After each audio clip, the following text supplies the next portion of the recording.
सतत ताप येतोय, चला ते समजून घेऊया. क्रोनिक ताप म्हणजे 3 आठवड्यांपेक्षा जास्त काळ टिकणारा किंवा वारंवार येणारा ताप. याचा अर्थ शरीरात काहीतरी बिघाड आहे. आता असं का होतं?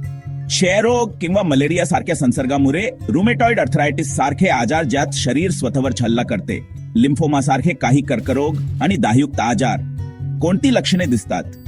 सतत ताप, थंडी, रात्री घाम येणे आणि थकवा. क्रोनिक ताप विविध प्रकारचे असतात, जसे की एका आठवड्यापेक्षा जास्त काळ टिकणारा ताप आणि वारंवार येणारा ताप जो बरेच दिवस टिकतो.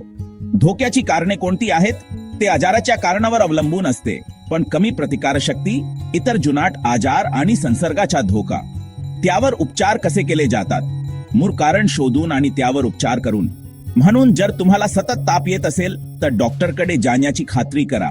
लवकर निदान फरक पडतो. जागरूक राहा, निरोगी राहा. पाहिल्याबद्दल धन्यवाद. जर आजार जुनाट झाला असेल तर काळजी करू नका. केंट होमिओपॅथी क्लिनिक तुमच्यासाठी आहे. भारतात कुठेही असला तरी आता घरी बसून उपचार घेता येतील. लवकर अपॉइंटमेंट बुक करा, फोन करा किंवा व्हॉट्सअप करा.